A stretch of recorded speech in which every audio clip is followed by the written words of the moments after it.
welcome back to another long draw from the Pine Grove Briar. Where the smoke curls slow, the stories run deep, and history gets packed into every bowl. I'm your host, and today's tale is wrapped in legend and filtered through a fine layer of Texas dust. We're heading down to Langtree, Texas, a place barely holding on to the rails of the 19th, to meet a man who declared himself the law west of the Pecos. That's right, we're talking about Judge Roy Bean.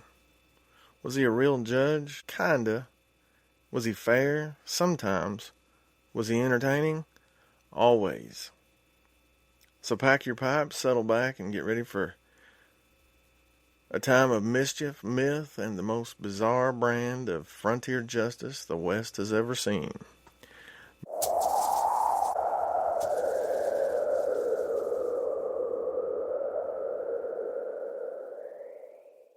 By the way, I'm rolling with Burlier's blend from our friends at the Gatlin Burlier Tobacconist, found in the Mountain Mall in Gatlinburg, Tennessee on Level D. That Disney World for pipe smokers like me. You will not be disappointed when you go check those guys out. So, let's start where all legends do.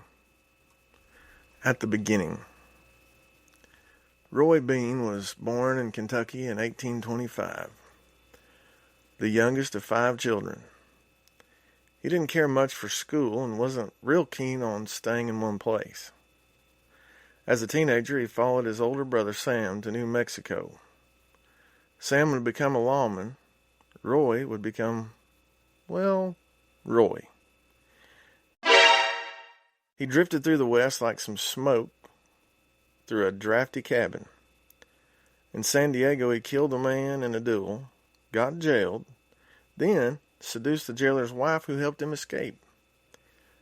That's Roy Bean for you. Bold, reckless, charming when it suited him.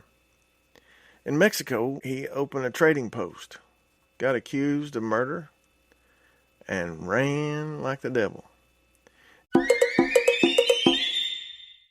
In California, he survived a lynching. The noose snapped. Some folks saw it as divine intervention, or maybe it was just bad rope. Either way, he lived.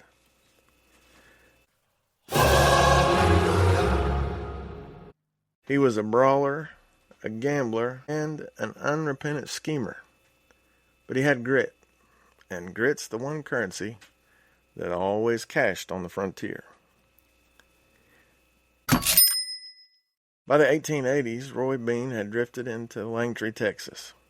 It wasn't much of a town, basically just a dot near the Pecos River. But he saw something in it. A place with no law and plenty of thirst. So what did Roy Bean do? He opened a saloon and named it the Jersey Lily, after the British actress Lily Langtry. He'd never met her, but in his mind, they were destined companions. Then, with the help of a few Texas Rangers and some pretty creative paperwork, Bean was appointed Justice of the Peace. And just like that, his saloon, yes, I said his saloon, became a courtroom. He held court with a 6-shooter on his hip and a law book he rarely opened. His bar served as both the bench and the bar, literally. Trials were held between poker games, and sentences, well, they depended more on Bean's mood than the law. So, what exactly was his version of justice? One story goes that this gets me every time, because in a former career of mine, I was in the funeral business. So, he found a dead man with a pistol.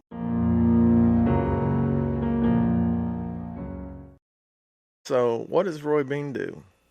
He fined the corpse $40 for carrying a concealed weapon and kept the money. He once let a man go because there was no law against what he'd done in the book he used. which happened to be outdated by about 2 decades. He never sentenced anyone to hang. That hanging judge nickname, pure frontier myth-making. He preferred fines, because why? Fines were income. And he was nothing if not a businessman. If you were poor, he might give you a warning. If you had money, you were probably getting fined. But if you're a rich, well, you might just fund Langtry's next civic improvement. So, let's take a slow puff and imagine what tobacco blend would Judge Roy Bean smoke if he were among us pipe folk today. I imagine something pretty bold, something that bites back. Maybe a dark-fired Kentucky blend. Something dangerous. Let's call it Justice Cut. It burns hot, smells strong, and lingers in the room longer than a Texas trial. Just the thing for a man who didn't follow the rules. Because why? He made his own. Roy Bean's affection for Lily Langtry was more than just fanboy adoration. Whoa! He named the town after her. Built an opera house, well, she'd never even see. And told folks that she was coming by just any day. Truth was, he never met her. But he wrote her letters and even saved a room for her visit. 1903, he died in Langtry, whiskey in hand, sitting on the porch of his beloved saloon. A stroke took him out. Not a bullet, not a brawl. After his death, though, Lily Langtry did visit the town named after her. She toured the Jersey Lily and reportedly said she was touched by his devotion. It was the perfect end to a one-sided love story written in Texas dust. And now we come to one of my favorite parts of our podcast, the Pine Grove Briar mailbag. Time when our little pipe club chimes in from porches and dens across the land. Gus in Memphis said, "Loved the liver-eating Johnson episode. Made me laugh so hard, I almost dropped my pipe." You ever think about doing one on Bass Reeves? Gus, that is a for sure. He is definitely on the list. You can't talk frontier justice without talking Reeves, so stay tuned for that. Sheila from Oregon said, "The Calamity Jane episode had me hollering. Do more frontier ladies." Absolutely. There's a lot more of that smoking in the wings. And speaking of smoking in the wings, we got some exciting episodes coming your way real soon.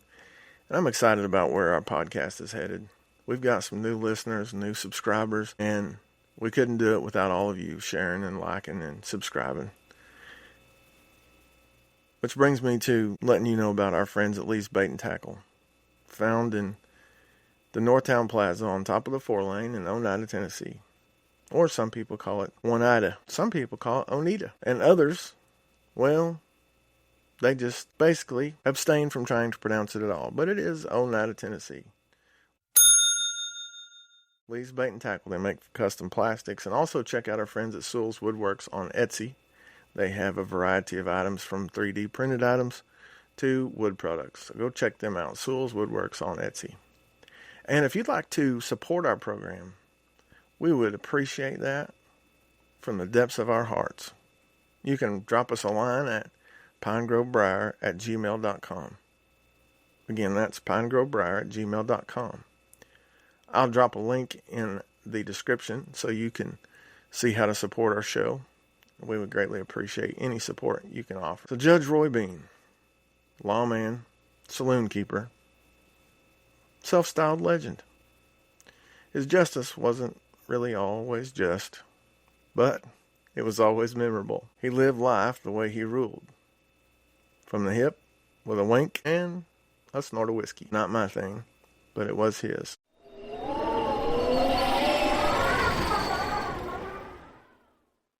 So thanks for joining us here again on the Pine Grove Briar. Until next time, keep your pipe lit, your powder dry, and your stories true.